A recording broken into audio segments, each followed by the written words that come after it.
Hi there, welcome. Welcome to Homekeepers. Come right on in, my friend. Glad you're there, and I'm so glad to be here and that we can connect this way. We can really exchange a lot of information, a lot of good information through these kind of programs, and the fact that you are there. I want to again thank you for the encouragement you send. We got just a great email this morning. You know, I check that first thing when I get to the office, and your words of encouragement mean so much.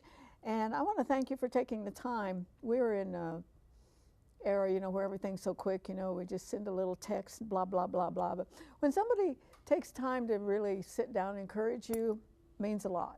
So thank you. We have a wonderful program today. I am so anxious to, for the first time, meet Teresa Miller. She's an advocate for life. And I'm anxious for her to tell you what she does, because she does a lot of things, and very much in the pro-life movement, but also working against opioids, marijuana, and these things that are just taking Americans down. Many of them die from overdoses constantly. It's almost like, you know, oh, well, it happened again.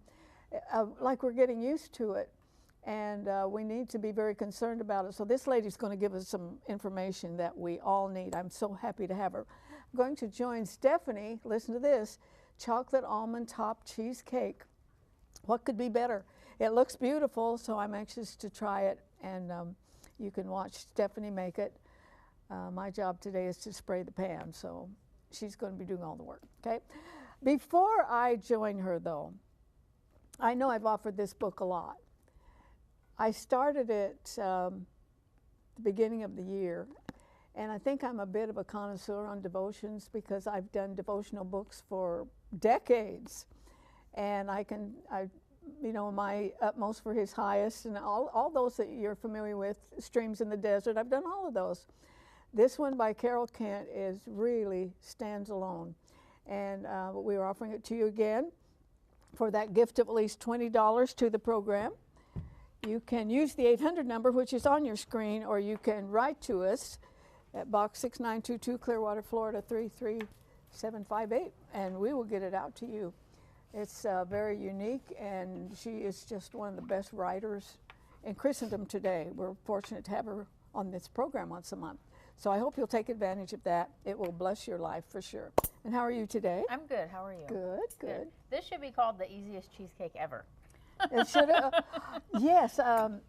I heard Susan explaining it, and it's very interesting because it has Bisquick in it, and I've never had a cheesecake that had Bisquick in it. So I'm interested to see how this turns out, because we haven't tasted the final product yet. No, we haven't, but it looks pretty good. It looks really good. Also, though, of all my talents, you're going to spray the pan. They're only going to use the one I'm spraying today. That's the one that we're going to use today. Okay. So the recipe amounts will come up at the end of those segments, so I'm not going to say them all, okay? So we have milk, we have vanilla, almond extract, 2 eggs, a cup of sugar, and some Bisquick. And I'm going to put this in the blender and blend it up. I love almond. That almond extract, so good. 2 eggs. And a blender, interesting. And when I turn this blender on, it's extremely loud because it's from 1979. So just bear with us for a moment. We don't know how long we've had it. I'm guessing. I'm just guessing. We started in 1979. But whoever invented them, God bless you. Yeah, so okay, here we go. It's a little loud. Super simple though, look at that. Okay. That's all it took. Yeah, I have 2 blocks of cream cheese that's softened, and I'm gonna put that in here and blend it up. You're going to have your oven at 350 degrees. And the amazing thing is, the crust goes where it's supposed to. Well, I'm interested to see that because it looks really neat. Okay, so cream cheese. I'm going to blend this up again, and I'm simply going to pour this in the sprayed pan that you sprayed, right? That is really something. It's crazy. And then we're going to bake it. It's like going to the moon or something. Going to bake it for about 55 minutes until it's solid, okay? And then you're going to sprinkle chocolate chips on it. On top of it, but after it comes out. Yep, bake it for 2 more minutes so they melt, spread it, and then you're going to put the nuts on it. Super, I mean, this is just too easy. There it goes. It sounds like an airplane. It sounds like it's from 1979 and it's trying really, really hard. Okay, hold on, I got it. Gonna help Oh, it. it's working. It just Is doesn't it? sound like it. Yeah. Oh, It looks pretty smooth. Oh, my goodness. Going to give it a little more. Just one more little quick. Yeah, because Pulse? it doesn't make any movement. No, I didn't think the stuff was, I mean, it's doing its job. It's doing what it's supposed to do. Okay, so super simple. I take this off. Of all the recipes we've done, we'd have to say this is the strangest. Would you? I've just never had Bisquick in a cheesecake before. So bake 350 for about 55 minutes. I'm making a little mess there. Okay. Bring it out, put the chocolate chips on it. We can put that in the oven in a few minutes, and here is a finished one. I mean, look at that. Look at it. I was telling Susan, and the crust went where it was supposed to on the bottom. So It it's looks nice and firm. Yeah.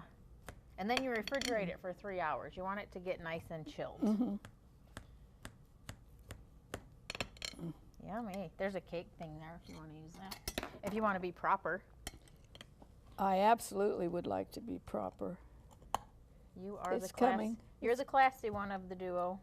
Oh. Okay, there you go. You know that I am like so. it is so pretty.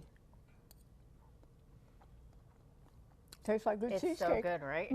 You're not going Yay. to try it. No, I am. You know why? Because she got on the scales and Where? cried. Okay, Remember? we're not going to talk about that anymore. That's the last time you're going to hear that. But the story. first time you said that, I'm sorry, but It's I the laughed last- so hard. You did laugh so hard, but you don't know the trials and tribulations of overweightness. Okay, that's all I'm saying. Overweightness, is that a Overweightness, word? that's my new word. Okay. Stephanie's words. Look, if you like to do things quickly, it just tastes like a good cheesecake. So That's what simple. it tastes like. So simple. Yeah. That was fun. And the ingredients will come up on the screen, Oh, yeah, or yeah. or They'll be there. So, if you want this, it's free. Email's the best way, but here comes the information to tell you how to get it. And I think it could be never fail kind of yes, recipe. for sure. Stay with me. If you would like a copy of today's recipe, you may receive it by contacting us through social media as listed on the screen. When requesting a copy through the mail, be sure to include a self-addressed stamped envelope. Thank you, and please know we always appreciate hearing from our viewers.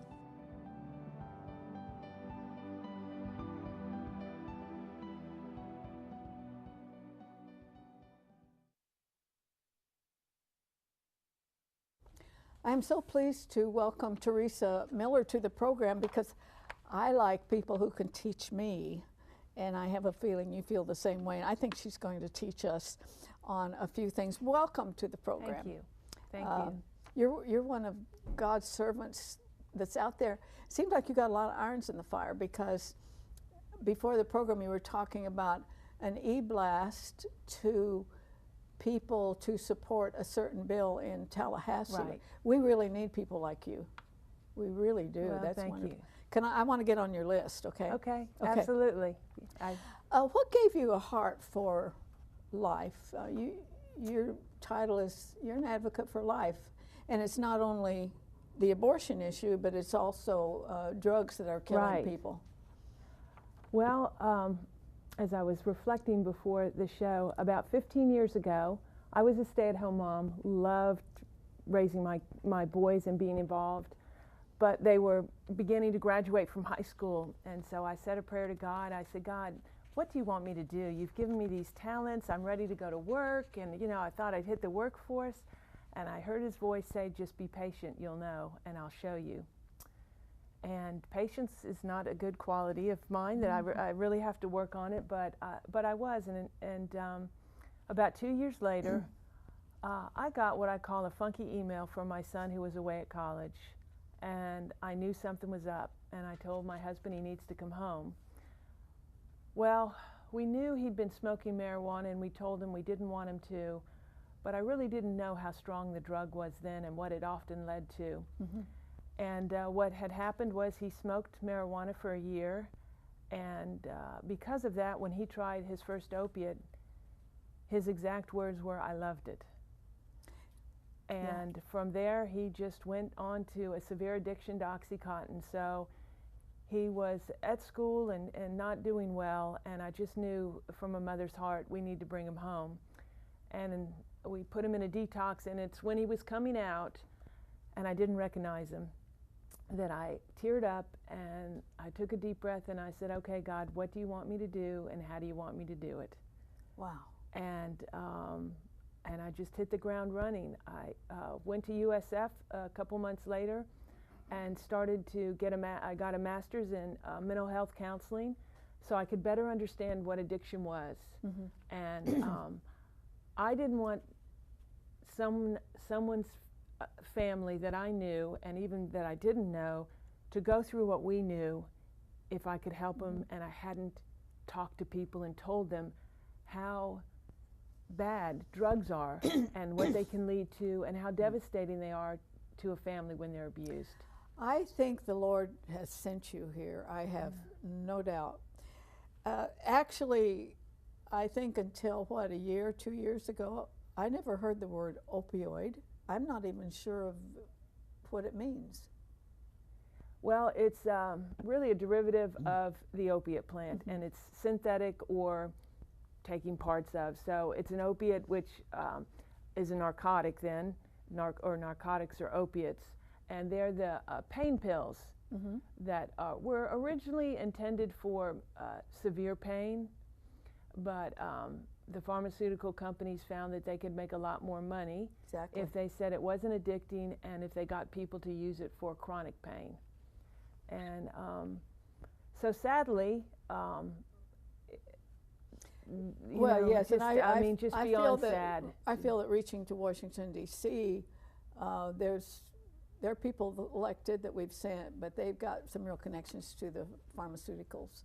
And that's very, very bad in a society like ours.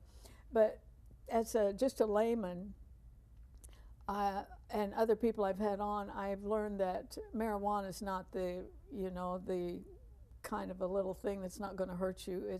We're being sold a big lie on that. And Absolutely. I'm from Colorado. Oh my. My first 18 years were in that beautiful state. It will always be home to me. Whenever I fly there and I see the Rocky Mountains, they're just pulling me. I'm back home. And it's destroyed that state. It has, truly. In fact, see, they legalized it not only for medical, but I use that term loosely. Yeah, very, very loosely. There's not a whole lot of science behind that. But also for pleasure. So people are coming from Nebraska and Kansas to buy it. DUIs are way, way up. And also visits to emergency rooms are way up, way out of control. I read one place, I can't verify that's absolutely true, that the governor's sorry he signed the bill. Is that true? Yes. Okay. And I'd like to, and they do it for tax purposes. That's what makes it even worse. Well, and it really doesn't begin to cover What the it tax. costs. It doesn't because of all the expenses for the homeless, for the increased crime, for, in a few years their dropout rate's going to increase from high school. They're going to have fewer employable people. And the black market's very strong there. Why would you go and buy something and pay a heavy tax on it when you could get it at a much cheaper price? On the corner. Yeah, on the corner. So all the things that the pro-marijuana people have been promoting are exactly what you said, a lie. They're a scam. It's all about them getting rich off of our innocent people who, the innocent are those that believe it's a miracle drug and a medicine and it's a cure-all. The other people who are coming there who don't realize how strong it is and how you can have a psychotic episode from just using it one time often. Speaking of some of our elected officials, this man's not in Washington anymore, but Speaker of the House John Boehner, he was Speaker of the House in Washington, D.C. His quote now is, "I'm all in for marijuana." And if you went on his website, you could see how you could invest in marijuana today. And of course, he's going to make millions. There's something so degrading about people who would sell their soul for this. It's exactly how I feel and how I got involved with politics and all was after I had gone to school and was out trying to educate people. I heard about Amendment 2, which passed here in Florida, which legalized marijuana for medical purposes. And I thought, oh, surely our public's not that ignorant. But the message they're getting is that it was a miracle drug that would cure everything. But the reality was none of the tests years ago or even today doesn't meet any of the benchmarks for being a valid medicine. And none of the societies such as the Cancer Society or even the Epilepsy Society, none of them would ever support using a plant, and I like to say organic plant, but it's not organic when you have pesticides and fertilizers on it, but a plant that hasn't gone through the FDA process so that we know exactly what's in it. And for anyone to believe that they can use that drug and to help their loved ones, I do my Twitters and I do hashtag fake medicine and false hope, because I am a compassionate person, and I do care about the health of people, but to use marijuana is just sad. There's several reasons not to. I have a health expert on here about once a month. Her name is Deborah Ray, and she's a wonderful, awesome person. And I never ask her a question, you know, that she gives her opinion on. She'll say, well, now the latest study out of Harvard by Dr. So-and-so, you know, and she always has the statistics. And she said on this program that if you have a junior high child who tries marijuana in those years, it will alter their brain forever. There's nothing that can correct that. It does. It changes how the brain processes thoughts and reasoning, and it just changes how the brain, it becomes dependent on something that's artificial instead of learning how to learn itself. And it's really sad when they're young because the brain's developing. Right. And for those people who start really below 25 but below 21, it can dramatically change the life that really God had planned for them. And you know, I was going to say on that amendment too that a lot of people believed and voted for it because they thought it was a prescription drug. Okay, yes, and we're talking about the state of Florida. Right. Because this program goes all over the United States.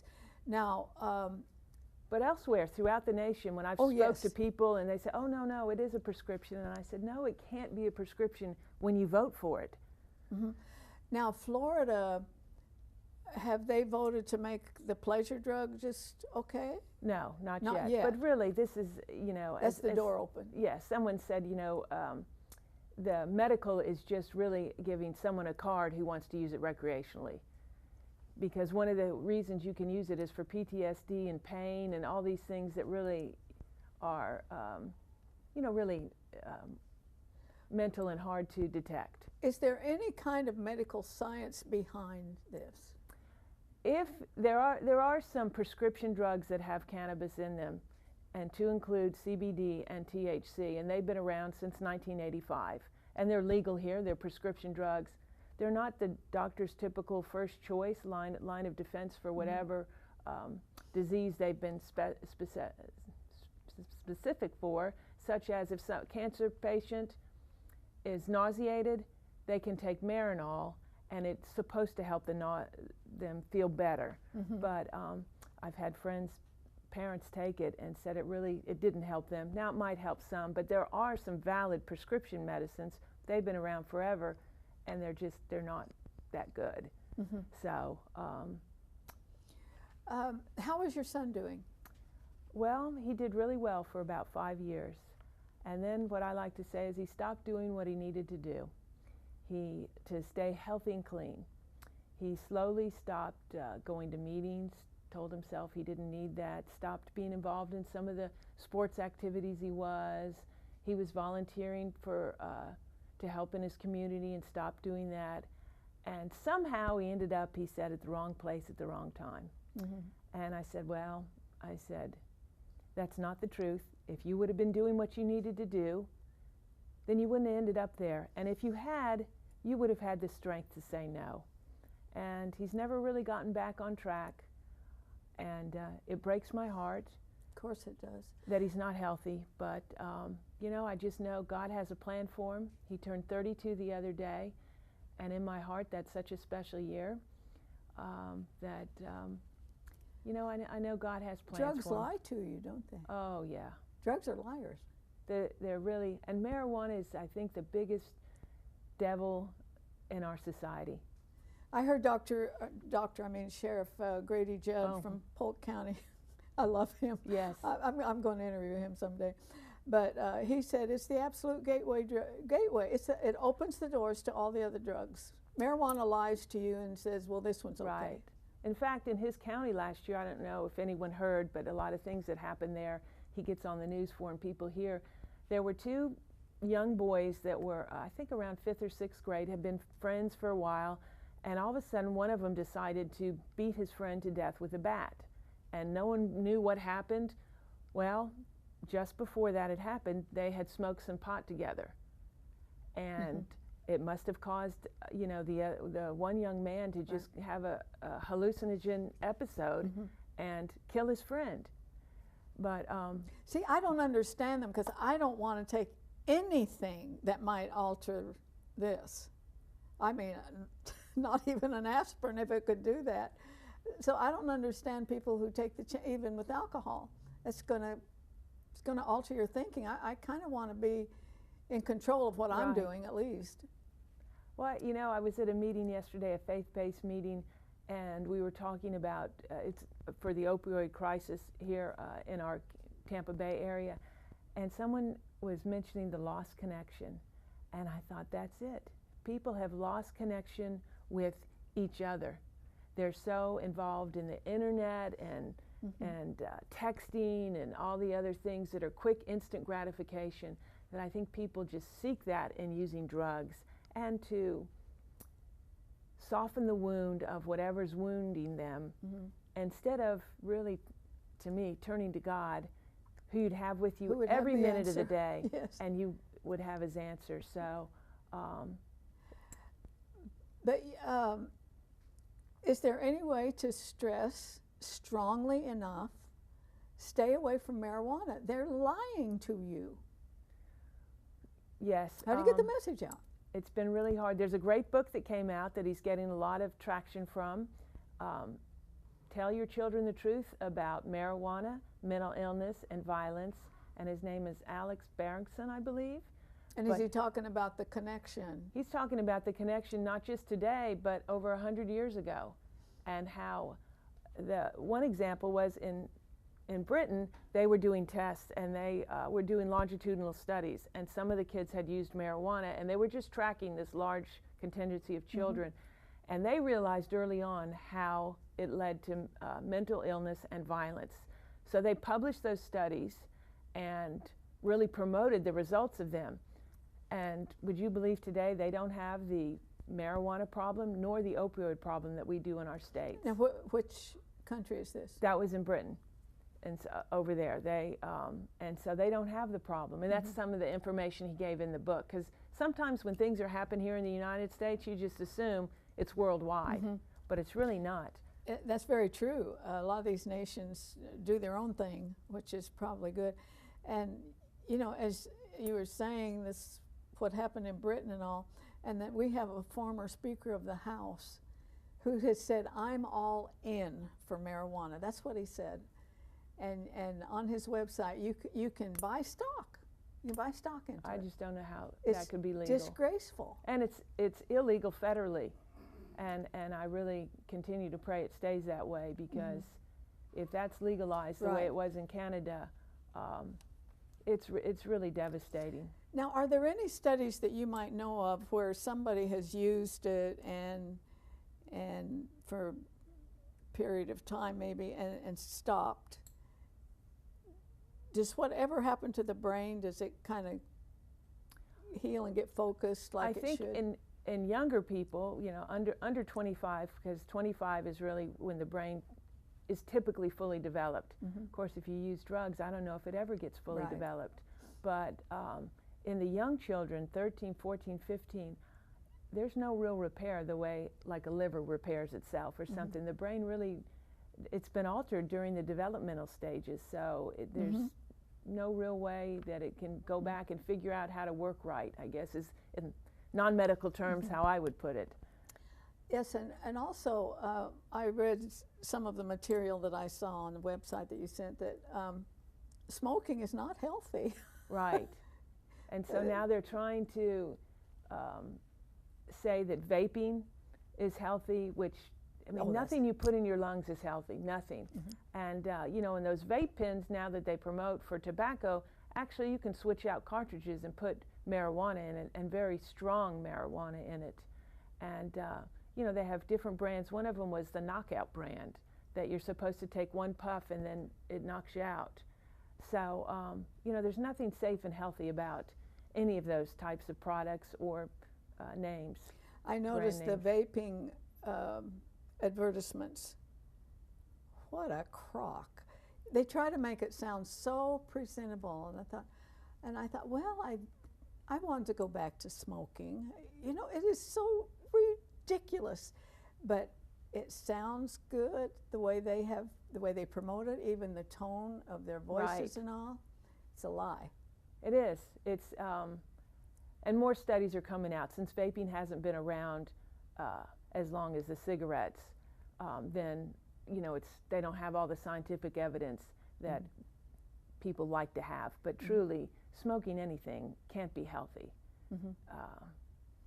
I wonder what the percentage of those who get on the real heavy drugs, heroin and all that, I wonder what the percentage is of those who started with marijuana.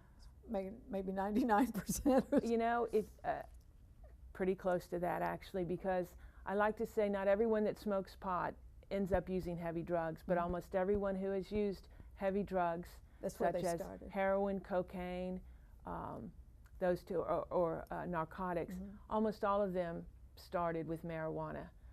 I was at a gas station. Like I said, my car has no to pot signs on it. And I was at a gas station one day, and some guy there pumping gas says, "Boy, you're really against that drug." And I said, "Well, it's a very harmful drug, and people are being lied to about it." And he says, "Well, I had 6 friends that died from overdoses last year." 6 friends. 6 friends. And I took a deep breath, and I said, "I'm really sorry to hear that. But you make my point." And I said, "How many of those smoked marijuana?" And he looked at me and he paused. He goes, "All of them." Oh, wow. We are out of time. What a way to end. But please join me next time, remembering there's no higher calling than that of a homekeeper. And if you have a home, tell them don't smoke pot, okay? If you should miss a Homekeepers program, you can catch up by going to www.ctnonline.com. Click on CTN Programs and then on Homekeepers.